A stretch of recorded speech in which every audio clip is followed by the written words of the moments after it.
अस्सलाम वालेकुम नाज़रीन, मैं हूं आपका मेज़बान उमर जावेद। प्रोग्राम जुर्म इंजाम के साथ लाहौर में बढ़ते हुए कत्लों की वारदातों की वजह से शहरी जो है वो तशवीश में मुब्तला हो गए हैं। आए रोज़ किसी न किसी इलाके, बाजार, चौक चौराहे में किसी न किसी की जान ले ली जाती है और मुल्ज़िमान बआसानी फ़रार भी हो जाते हैं। पुलिस दावा करती है कि मुल्ज़िमान को गिरफ्तार करने के लिए तमाम वसाइल बरूएकार लाए जा रहे हैं, लेकिन कत्ल की बढ़ती हुई वारदातों को रोकने के लिए कोई इक़दाम नहीं किए जा रहे। हाल ही में थाना चूंग के इलाके में एक वाक़या पेश आया जहां पर जामिन नामी शख्स को उसके रिश्तेदारों ने सरे बाजार कत्ल कर दिया, फायरिंग करके कत्ल कर दिया।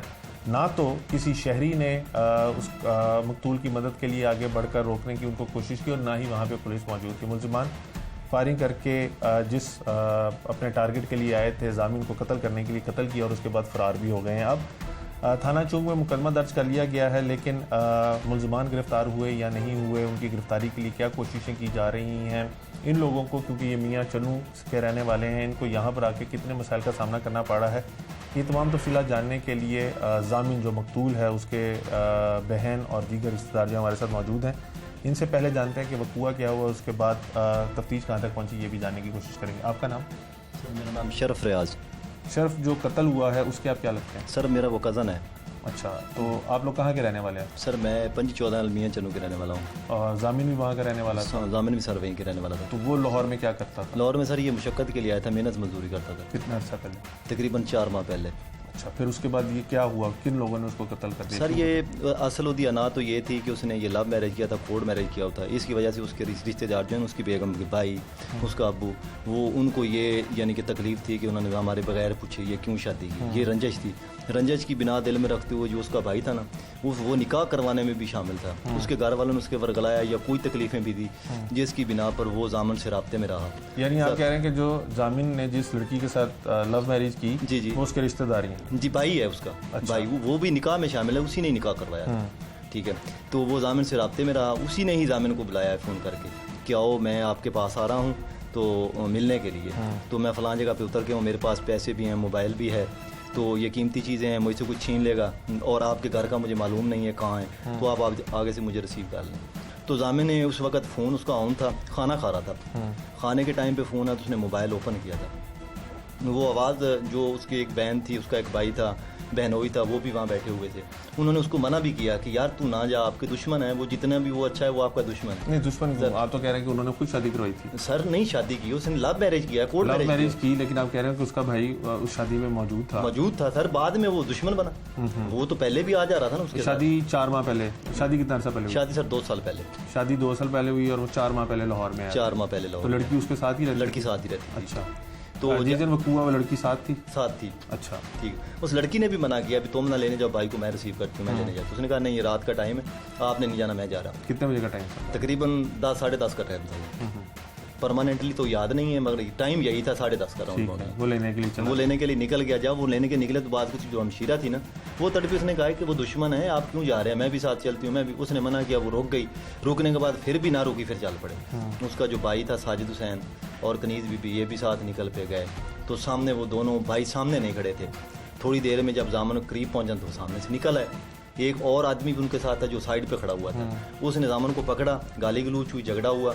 ये झगड़ा छुड़वाने के लिए भी घर चलते हैं, वहीं पे बैठ के मामला हल करते हैं, जो भी आपका मामला लेन देन का जो भी है।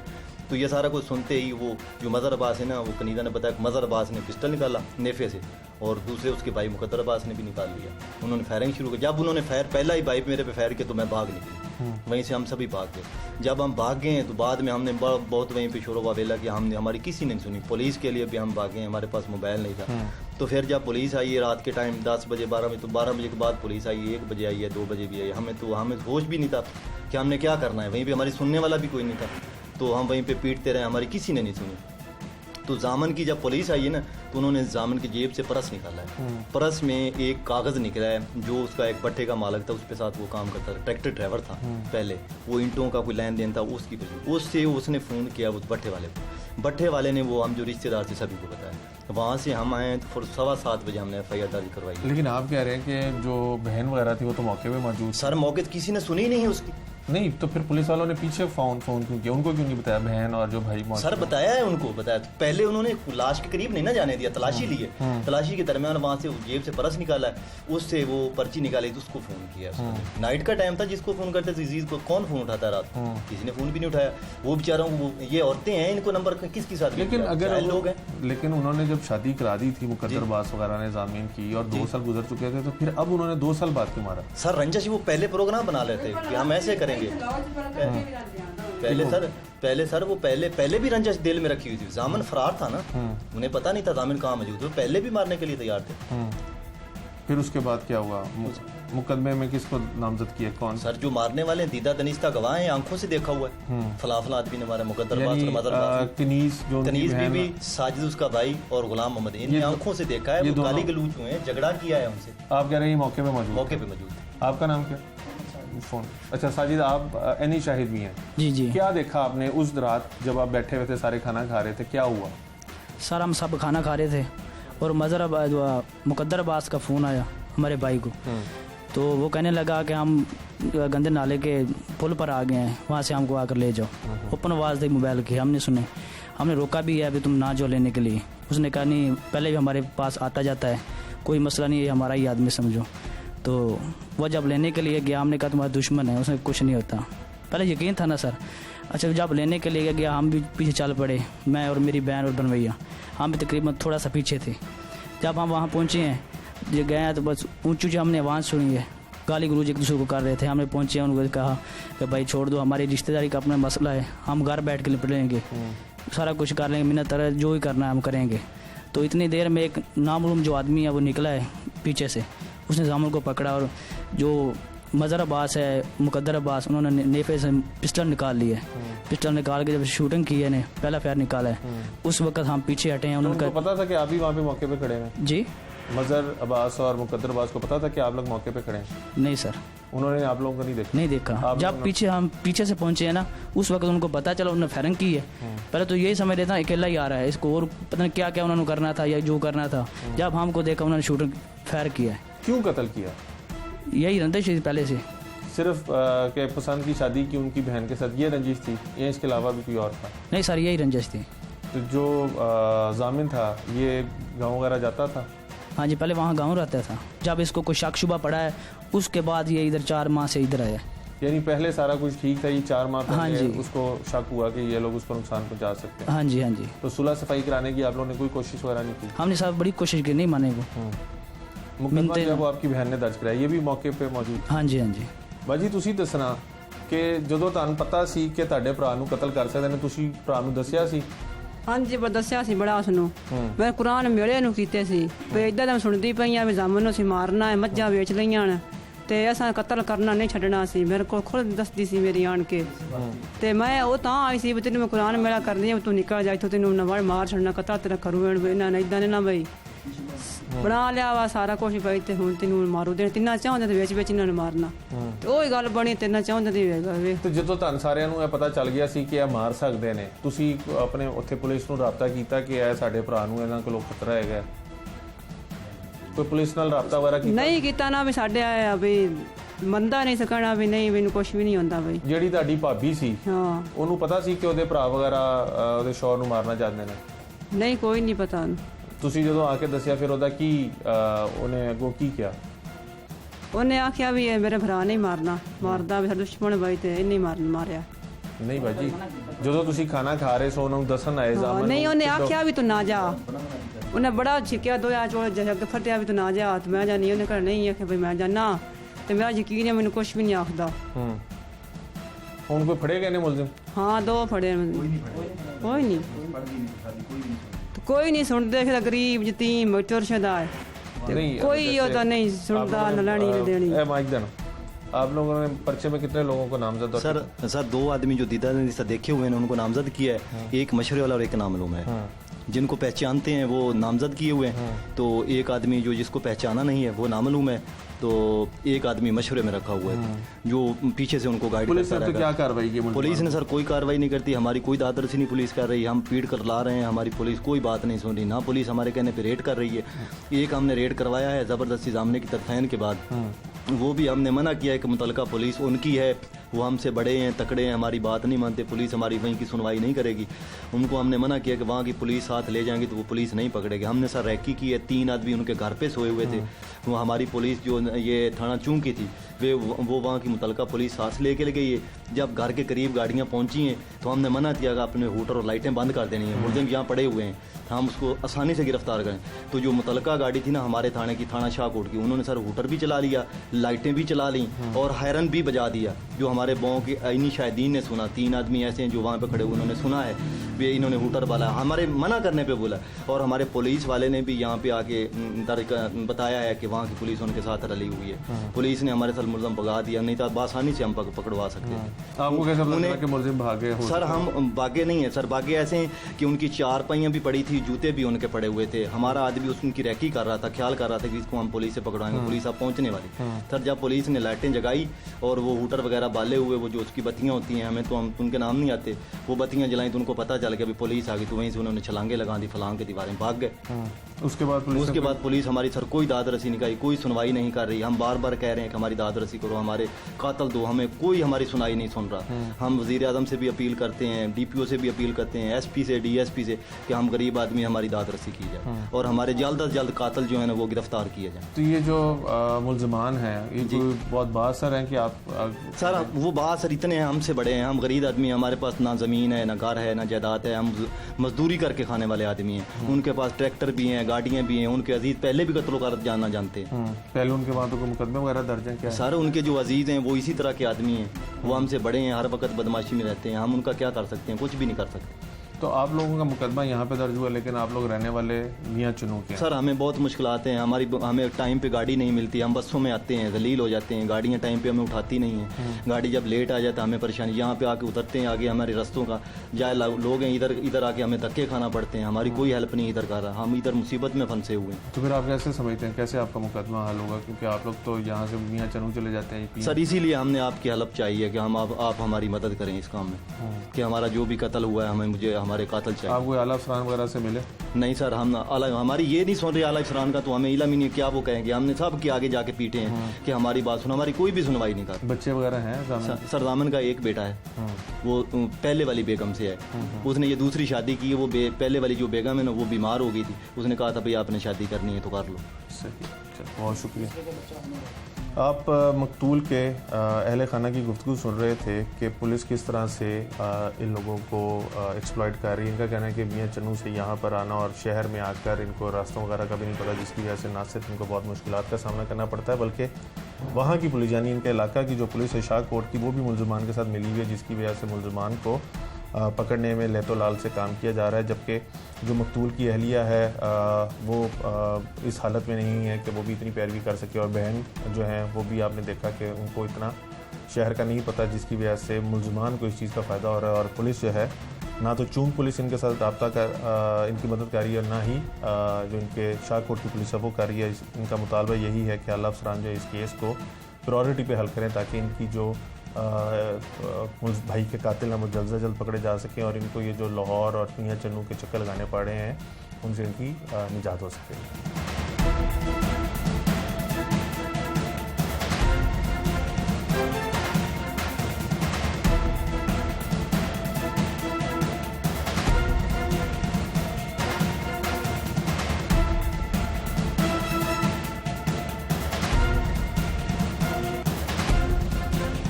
आज भी अगर कोई पसंद की शादी कर लेता है, लड़का लड़की पसंद की शादी कर लेते हैं, तो जो वर्षा हैं दोनों तरफ से वो अगर किसी लम्हे के लिए मान भी जाएं तो उनकी जो दिल के अंदर वो जो रंजिश होती है वो ख़त्म नहीं होती है। और अल्टीमेटली इस तरह के वाक़यात के ऊपर केस एंड होता है कि एक आधा या लड़के को कत्ल कर दिया जाता है या लड़की को कत्ल कर दिया जाता है। इसके लिए आप क्या समझते हैं, ऐसे वाक़यात को रोकने के लिए कानून साजी की ज़रूरत है, सख्त सज़ाओं की ज़रूरत है? किस तरह से इन केसों की तादाद में कमी लाई जा सकती है? अभी इन केसों की तादाद बहुत ज़्यादा है। देखिए, अनफॉर्चुनेटली पाकिस्तान में ये कभी नहीं होता कि कोई भी इवेंट होता है तो उसके बाद हम इस तरफ सोचा जाए, या जो पॉलिसी मेकिंग हमारे इंस्टीट्यूशंस हैं कि इन वाक़यात की रोकथाम कैसे की जाए। हम सिर्फ वो टाइम बिंग उसी को लेते हैं, चाहे कोई भी वाक़या हो, बाद में उनमें चीज़ें और निकलती हैं, चाहे वो मीनार पाकिस्तान वाले केस में भी आपने देख लिया। तो इसमें आपको साइकाट्रिस्ट की ज़रूरत है, अपना पॉलिसी मेकर्स की ज़रूरत है, क्योंकि जितने ये मामलात हैं, मेरा जो इसमें अपना ज़ाती जो तजर्बा है वो ये कहता है कि अब इसमें देखें ख़ास तौर पे ये अब जो मैटर है ये डिफरेंस है, इसमें उस भाई वो एज ए विटनेस है उसके उनके निकाह नामे के ऊपर। मेरे ज़ाती ख्याल में ये जितने कत्ल होते हैं पसंद की शादी में सडन प्रोवोकेशन होती है कि वो गांव में कोई किसी को कह देता है, वो कोई ऐसे अल्फाज कह देता है कि वो उसको लेके ताने वगैरह जो है वो लेके बैठ जाते हैं, जिसके बाद ये मामला जो हैं उनको आगे लेके जाते हैं। हालांकि हम 2021 में अब इस एरा में तो ऐसी कोई चीज़ें नहीं हैं, अब तो दुनिया बहुत आगे जा चुकी है, मगर अभी भी हमारे यहाँ क्योंकि लिटरेसी रेट कम है, इसके अलावा ये है कि हमारा जो जो देहाती कल्चर है उसमें अभी तक सिर्फ हम एक दूसरे को जो ताने देते हैं उसकी वजह से लोगों ने वहीं पर रहना होता है, उन चीज़ों से भी बाहर नहीं निकलते।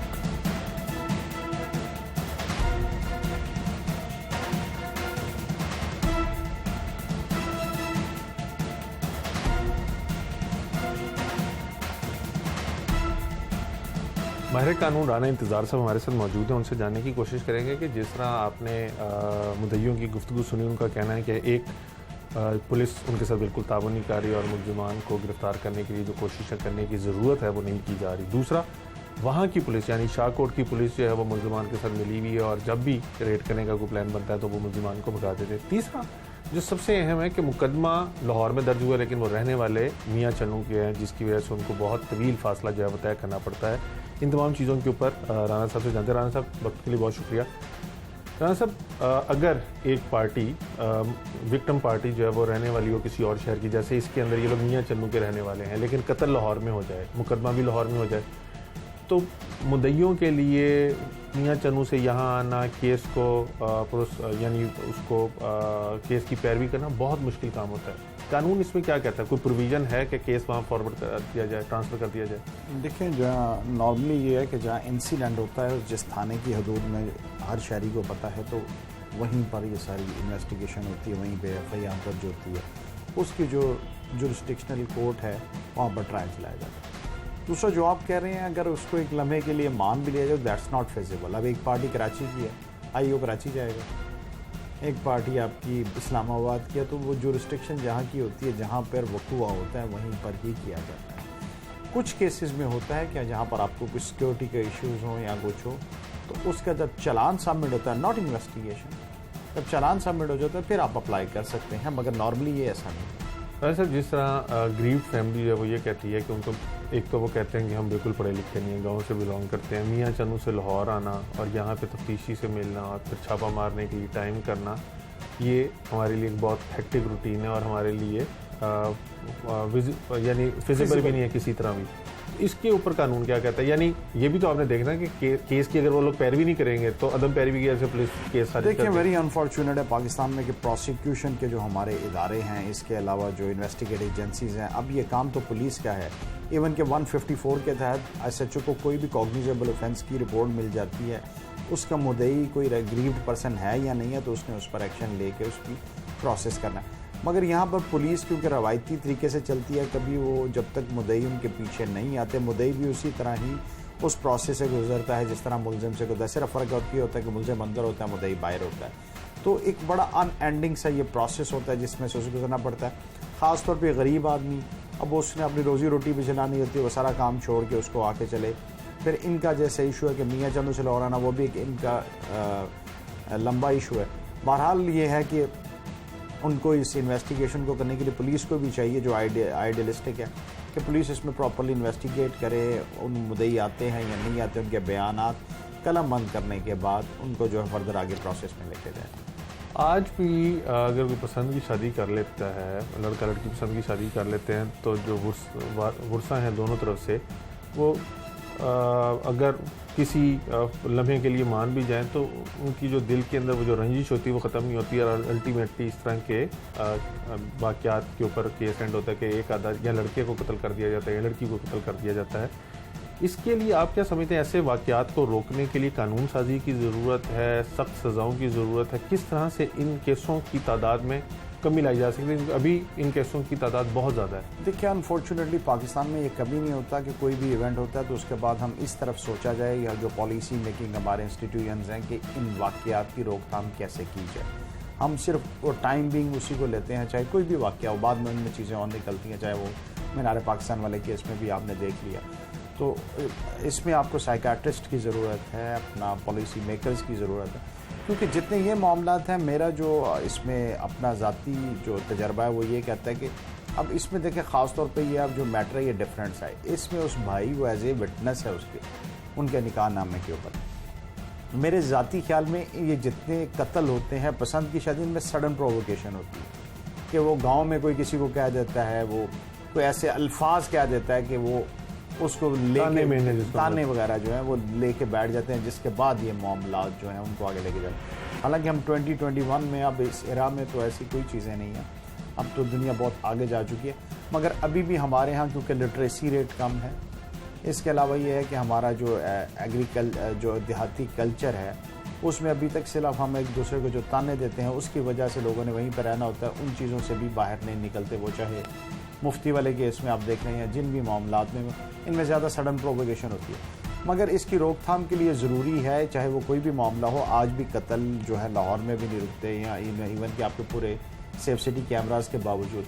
तो ये है कि उन रीज़न्स को ख़त्म करना पड़ेगा और चंद केसेस को आपको फौरी तौर पे इमीडिएट ट्रायल करके उनके उसको फास्ट ट्रैक ले जा के देना पड़ेगा, क्योंकि जिस दिन मुलजिम को यकीन हो गया कि वो विद इन फ्यू मंथ्स उसके केस का फैसला होकर उसे फांसी हो जानी है, वो दोबारा ये कभी भी मामला तो नहीं करेंगे। पहले हमारे पाकिस्तान के अंदर ये बहुत ज़्यादा देखने में आता था कि किसी ने अगर अपना गुस्सा निकालना होता था तो वो गैरत के नाम पे कत्ल कर देता। उसके ऊपर लेजिस्लेशन हुई, उसके अंदर कानून साजी हुई, उसके बाद वो वाक़यात जो हैं उनके अंदर बतदरीज कमी देखने में आ रही है। लेकिन अभी पसंद की शादी के ऊपर कत्ल जो हैं इनकी तादाद उसी तरह। आप समझते हैं कि अगर इनके ऊपर लेजिस्लेशन हो, कोई सख्त कानून बनाया जाए अदर दैन 302, कोई उसका इतलाक जो है वो होना शुरू हो जाए तो ये केसेस कम हो सकते हैं? देखिए, जिस ऑफेंस की ऑलरेडी सज़ा लाइफ इम्प्रिजनमेंट या डेथ सेंटेंस है, उसके बाद भी हमें कोई इसके ऊपर मज़ीद लेजिस्लेशन की ज़रूरत है, अगर आप ये कहते हैं तो मेरा ख्याल है नहीं।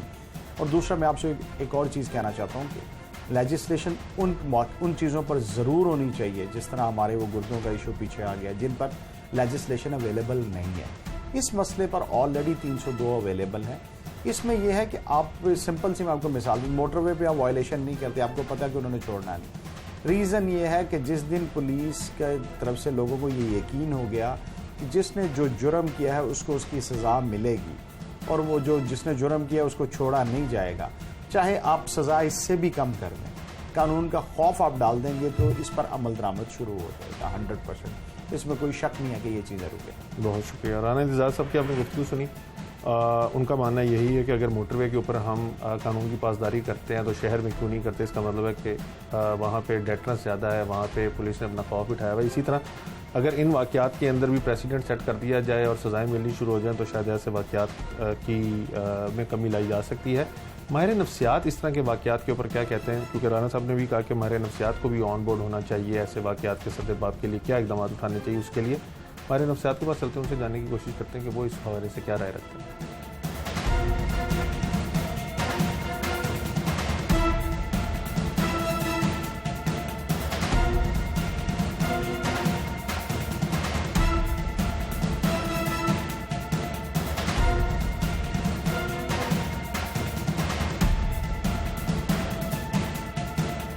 ज़ाहिर है बहुत से केसेस में ये देखा है कि लड़का लड़की जब शादी कर लेते हैं उसके बाद वालिदैन जो हैं वो थोड़ा सा गुस्से का इजहार करते हैं, फिर कहते हैं कि चलें हम इसको एक्सेप्ट कर लेते हैं, और उस एक्सेप्टेंस के पीछे भी रंजिश छुपी होती है और उसको कहीं ना कहीं वो पूरा करने की कोशिश करते हैं। इस केस में भी ये हुआ, 2 साल पहले उन्होंने शादी की, बाद में जो वालिदैन थे लड़की के उन्होंने रजामंदी का इजहार कर दिया, बाकायदा निकाह वगैरह हुआ, सारा कुछ हो गया, लेकिन अल्टीमेटली उसको चूंक के इलाके में, यानी मियाँ चन्नू में उन्होंने शादी की, लेकिन चूंक के इलाके में उसको लाहौर में जब वो आया तो उसको कत्ल कर दिया। किस चीज़ का फिर इंतज़ार कर रहे होते हैं? क्यों इतना यानी वक्त भी वो जो गुस्सा है उसको ठंडा नहीं कर पाता और फिर जैसे ही मौका मिलता है उसको कत्ल करता? बेसिकली उमर, इसमें हमारे इर्द गिर्द के लोग जो है ना, उनका बहुत इंपॉर्टेंट एक रोल होता है। माँ बाप तो शायद किसी एक स्टेज के ऊपर जाके अपने बच्चों को माफ़ करने का सोच लेते हैं कि ठीक है, हो गई एक चीज़, मगर जो इर्द गिर्द के जो लोग होते हैं उनकी तरफ से जो मैसेजेस आपको मिलते हैं या जो ख़बरें आपको सुनने को मिलती हैं, वो ख़बरें आपके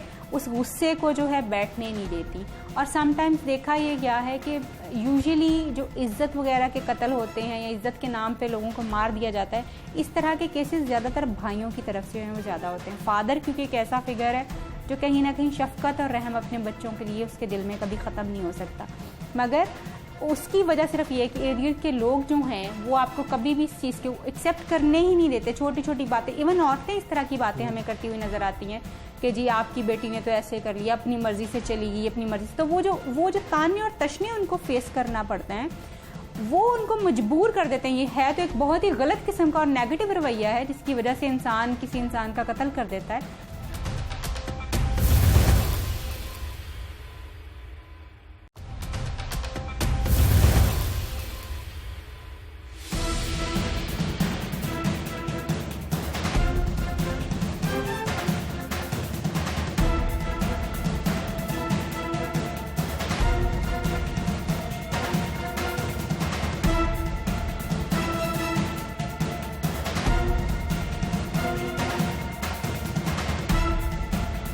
जिस केस के ऊपर आज हम प्रोग्राम कर रहे हैं, इस तरह के वाक़यात हमारे माशरे में बहुत ज़्यादा रूनुमा होना शुरू हो गए हैं और पसंद की शादी को आज भी लड़की वाले या लड़के वालों की तरफ से उस तरह से एक्सेप्टेंस नहीं मिलती जिस तरह से उनकी ख्वाहिश होती है, और नतीजतन या लड़के को कत्ल कर दिया जाता है या लड़की को कत्ल कर दिया जाता है। मुकदमा दर्ज होता है, उसके बाद कानून के मुताबिक जो भी कार्रवाई होती है वो चलती है और बिल आखिर ज़्यादातर केसेस के अंदर ये देखने में आया कि सुलह ही हो जाती है।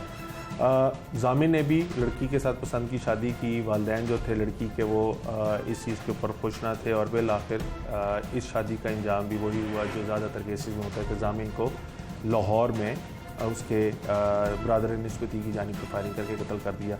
क्या वजह है कि इस तरह के वाक़यात में ये ही आखिर में एंड रिज़ल्ट जो है वो यही निकल रही है? जानने के लिए माहिर नफ्सियात डॉक्टर ताहिरा रुबाब साहब हमारे साथ मौजूद हैं, उनसे जानते हैं। ताहिरा, ये बताइएगा कि आज भी पसंद की शादी को हमारे माशरे में एक स्टिग्मा उससे रिलेटेड क्यों है? क्यों आज भी हम इजाज़त नहीं देते? बेसिकली जैसे हम अभी बात कर रहे थे कि शादी की इजाज़त जो है वो होनी तो इंडिविजुअल की तरफ से ही मगर होनी चाहिए, मगर जैसे औलाद को ख़ास तौर पे पेरेंट्स के नज़दीक से अगर देखा जाए या जो चीज़ें हम यहाँ पे सीखते हैं, हमारे कल्चर का जो एक चीज़ हिस्सा है वो बच्चे माँ बाप की मलकियत है, और उस मलकियत को जब वो अपनी मर्ज़ी से कोई काम करने की कोशिश करती है, यानी औलाद अपनी मर्ज़ी से कोई काम करने की कोशिश करती है, तो माँ बाप के लिए वो एक्सेप्टेबल नहीं होता, क्योंकि उनको लगता है कि उनकी अथॉरिटी चैलेंज हो गई है, उनको निगेट कर दिया गया, उनको पीछे छोड़ दिया गया। सो उसकी वजह से आज भी हम ये देखते हैं कि मलकियत समझते हुए बच्चों को उनकी मर्ज़ी की तालीम, उनकी मर्ज़ी की शादी जैसा अहम मामला जो है उसके ऊपर इजाज़त नहीं है कि वो उसको कर सकें, उस डिसीजन को ले सकें। बेसिकली तो ये एक वजह। दूसरी एक वजह जो है हम ख़ास तौर पे देखें, बच्चियों के साथ जो है इज़्ज़त का एक कॉन्सेप्ट जो है वो बहुत ज़्यादा जो है वो जोड़ा जाता है कि जी अगर उन्होंने अपनी मर्ज़ी की शादी कर ली तो शायद माँ बाप की इज़्ज़त जो है या फैमिली की इज़्ज़त जो है वो ख़त्म हो जाती है। जब तक हमारे पास इस तरह की बेसिक चीज़ें हैं कि आप बच्चों के जो बेसिक राइट्स, क्योंकि शादी बहुत सारे राइट्स में से एक बेसिक राइट है कि आप अपनी मर्ज़ी से शादी कर सकते हैं, जिसकी इजाज़त ना सिर्फ हमारा रिलीजन देता है, मेरे ख्याल में माशरा एक वाहिद चीज़ है जो इस चीज़ की इजाज़त नहीं देता, रिलीजन तो इस चीज़ की इजाज़त जो है वो देता है। इन तालीमात के आम होने में और इसके एक्सेप्टेंस की जब तक हम बात नहीं करते तब तक हम इस चीज़ को उस तरह से प्रैक्टिस नहीं कर सकते कि बच्चे जो है अपनी मर्ज़ी से शादी कर सकें। क्योंकि एक और जो बिलीफ इसके पीछे कार फरमा है वो ये है कि माँ बाप को जब बच्चे बड़े भी हो जाते हैं, जवान हो जाते हैं, अपनी मर्ज़ी के फ़ैसले करने के काबिल हो जाते हैं, तब भी उनको ये लगता है कि शायद ये सही फ़ैसला जो है वो नहीं कर पाएंगे। एक ये बात आ जाती है। दूसरी बात, लोग क्या कहेंगे।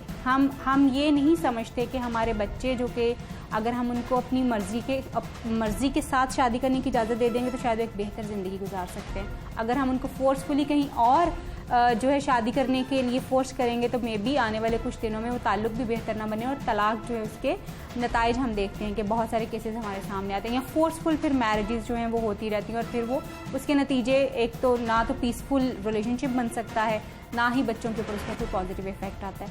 सो बेसिकली अपनी अथॉरिटी का चैलेंज हो जाना जो है कि हमें चैलेंज कर दिया गया है, हमें निगेट कर दिया गया, हमें पीछे छोड़ दिया गया है, ये एक वो बेसिक चीज़ है जिसके ऊपर पेरेंट्स जो हैं वो इजाज़त नहीं देते और ना ही ट्रस्ट करते हैं बच्चों की विल को कि वो एक ठीक तरीके से डिसीजन जो है वो ले सकते हैं। ज़ाहिर है बहुत से केसेस में ये देखा है कि लड़का लड़की जब शादी कर लेते हैं उसके बाद वालिदैन जो हैं वो थोड़ा सा गुस्से का इजहार करते हैं और फिर कहते हैं कि चलें हम इसको एक्सेप्ट कर लेते हैं, और उस एक्सेप्टेंस के पीछे भी रंजिश छुपी होती है और उसको कहीं ना कहीं वो पूरा करने की कोशिश करते हैं। इस केस में भी ये हुआ, 2 साल पहले उन्होंने शादी की, बाद में जो वालिदैन थे लड़की के उन्होंने रजामंदी का इजहार कर दिया, बाकायदा निकाह वगैरह हुआ, सारा कुछ हो गया, लेकिन अल्टीमेटली उसको चूंक के इलाके में, यानी मियाँ चन्नू में उन्होंने शादी की लेकिन चूंक के इलाके में उसको लाहौर में जब वो आया तो उसको कत्ल कर दिया।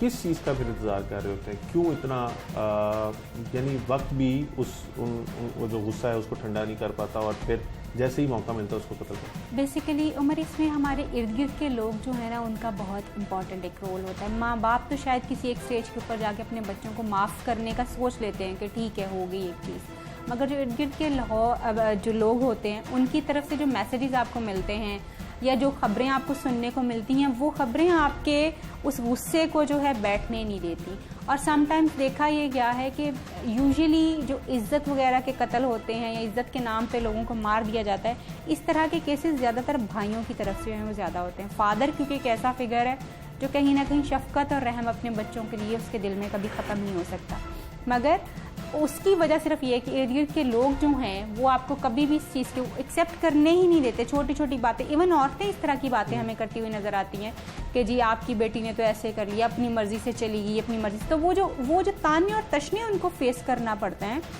वो उनको मजबूर कर देते हैं। ये है तो एक बहुत ही गलत किस्म का और नेगेटिव रवैया है जिसकी वजह से इंसान किसी इंसान का कत्ल कर देता है, मगर बेसिकली वो रवैये उनको इतना ज़्यादा फोर्स कर देते हैं कि वो अपनी नफ़रत को और वो जो एक्सेप्टेंस उन्होंने करनी है एक नए रिलेशनशिप को कबूल करने की वो ना कर पाएँ, जिसकी वजह से हम देखते हैं कि इस तरह के केसेस काफ़ी ज़्यादा हमारे सामने। अगर हम लड़का लड़की के पर्सपेक्टिव से बात करें, जब हम किसी घर में परवरिश पा रहे होते हैं तो हमें पता चल जाता है कि हमारे वालिदैन के तौर तरीके कैसे हैं, वो कितनी लिबर्टी हमें दे सकते हैं।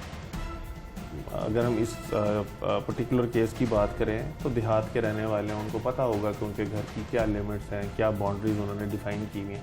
उसके बावजूद भी हम इतना बड़ा कदम कैसे उठा लेते हैं, यानी लड़का लड़की के पर्सपेक्टिव से बात करें, उनको पता होता है वालिदैन इजाज़त नहीं देगी, फिर वो इतना बड़ा कदम क्यों उठाते हैं? इसमें 2 तरह की चीज़ें जो है ना वो देखने में आती हैं उम्र के। जैसे बच्चे जो होते हैं ख़ास तौर पे जो शादी वाली एज होती है वो थोड़ी सी इमोशनल एज भी होती है, जिस तरह मे बी वो 20s के फ़ौरन बाद का उनका एक डिसीजन ये हो कि वो शादी कर लेंगे। और दूसरा जो है भाग जाना शायद लोगों को इतना ज़्यादा आसान मैं समझती हूँ लड़की और लड़की को लगता है, उनको लगता है कि वो जब भाग जाएंगे अपने, अगर पेरेंट्स नहीं मानेंगे तो शादी या उनकी बाकी की लाइफ जो उनके लिए बहुत ज़्यादा आसान जो है वो उनको नज़र आएगी, जिसमें मैं ये समझती हूँ कि हमारा मीडिया भी कहीं ना कहीं एक बहुत इंपॉर्टेंट रोल इस तरह के केसेस दिखाने में प्ले कर रहा है कि जी किस तरह से लोग भागते हैं और फिर अपनी नई ज़िंदगी जो है उनकी शुरू हो जाती है। सो इस तरह की जो मिसालें इर्द गिर्द सुनने में आती हैं और फिर वो जो उनका एज का एक इमोशनल स्टेज होती है वो उनको इस लॉजिकल डिसीजन की तरफ आने से रोकती है कि मेरे माँ बाप जो हैं वो तो इजाज़त नहीं देंगे और वो किस तरह से चीज़ें जो करेंगे, बस वो अपने इमोशंस को सुनते हुए उनको फॉलो करते हुए उस चीज़ की तरफ जो है वो जाना शुरू हो जाते हैं। लॉजिकल डिसीजंस नहीं हो पाते स्टेज के ऊपर यूजुअली। ऐसे केसों का कोई सद्देबाब हो सकता है या प्रीएम्प्ट किया जा सकता है कि कैसे इन चीज़ों को ठीक रखा जा सकता है? बेसिकली तो मैं समझती हूँ कि ऐसे केसेस का सद्देबाब सबसे ज़्यादा आसान है, क्योंकि ये कोई ऐसी चीज़ आपका बच्चा आपसे डिमांड नहीं कर रहा जिसमें आपका रिलीजन या आपका मुआशरा जिस चीज़ की इजाज़त नहीं देता। ये सिर्फ थोड़ा सा आपको अपने आप को इसके बारे में फ्लेक्सिबल करने की ज़रूरत होती है, पेरेंट्स को ख़ास तौर पे, कि आपका बच्चा अगर अपनी राय का इजहार कर रहा है या फिर आप उसको इस चीज़ की इजाज़त दें कि वो अपनी राय का इजहार करे, हाँ उसके लिए कुछ पैरामीटर्स आप सेट कर सकते हैं कि अगर आप अपनी पसंद का कोई बंदा लेके भी आ रहे हैं तो एटलीस्ट वो इस काबिल ज़रूर हो कि वो हमारे साथ हम उसको कंसीडर कर सकें, जिसका ख्याल बच्चों को भी रखना चाहिए कि वो किसी एक ऐसे इंसान को चुने जिसको उसकी फैमिली जो है एक्सेप्ट कर सके।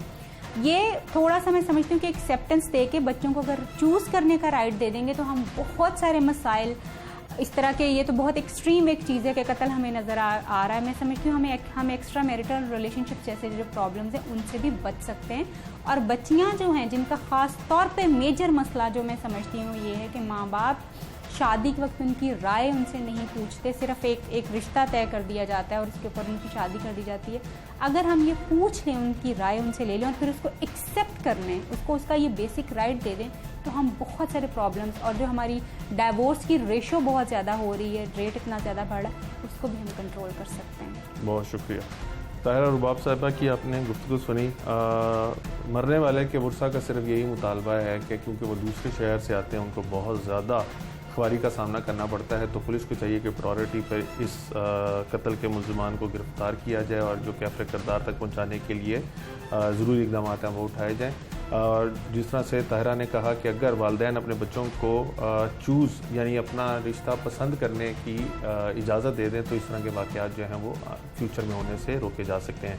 आज के प्रोग्राम से टीम जुर्म इंजाम और अपने मेज़बान उमर जावेद को इजाज़त दीजिए। अगले प्रोग्राम में मुलाकात होगी अल्लाह के बाद।